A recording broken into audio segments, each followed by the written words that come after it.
Hello everyone, welcome back to another video. তো আজ কথা হলো প্রসেনজিৎ চট্টোপাধ্যায় এবং শ্রাবন্তী চ্যাটার্জি অভিনীত ছবি দেবী চৌধুরানী, যেটা এই বছরে দুর্গাপুজোর সময় মুক্তি পেতে চলেছে। এই ছবিটার গতকালকে ট্রেলার এসছে। তো কেমন লাগলো একটু আমার ট্রেলারটা, সেই বিষয় নিয়ে কথা বলবো। দেখো, থ্রু আউট যে ট্রেলারটা যেভাবে তারা বানিয়েছে, যে কনসেপ্টের সাথে সেটা বানিয়েছে বা যে অ্যাটেম্পটা তারা করেছে, নো ডাউট এটা একটা বিগেস্ট সিনেমা হতে চলেছে। দেবী চৌধুরানী নিয়ে আমি একটু ডাউটফুল ছিলাম, কারণটা হচ্ছে দেবী চৌধুরানীর একদম প্রথম যে টিজারটা এসেছিল সেখানে যে ভিএফএক্স বা সিজিআই এর কাজগুলো ছিল সেগুলো না একটুখানি প্রবলেমেটিক মনে হচ্ছিল।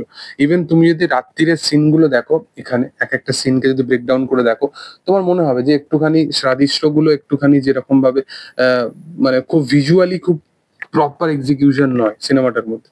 বাট সিনেমাটা যে অ্যাটেম্পটের সাথে বানিয়েছে, সিনেমাটা যেরকম র মেটেরিয়ালের সাথে বানিয়েছে এবং এক একটা ক্যারেক্টারের ইম্পর্টেন্সকে বা এক্সিস্টেন্সটাকে বা প্রেজেন্সটাকে যেভাবে পুরো থ্রু আউট ট্রেলারের মধ্যে ধরে রেখেছে, সেটা দুর্দান্ত।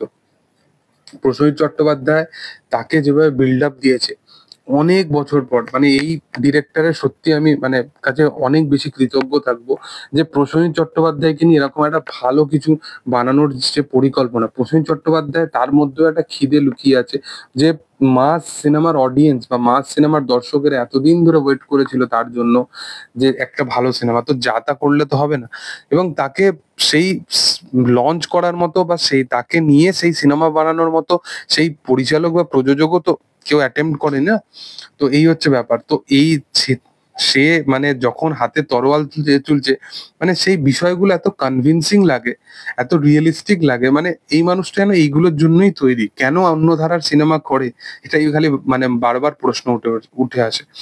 শ্রাবন্তী চ্যাটার্জি, আমি বারংবার একটা কথা বলেছি যে সে ফাইনেস্ট একজন অভিনেত্রী। মানে তার কাজ নিয়ে বা তার অভিনয় নিয়ে কখনো কোনো প্রশ্ন তোলার মতো কিছু নেই।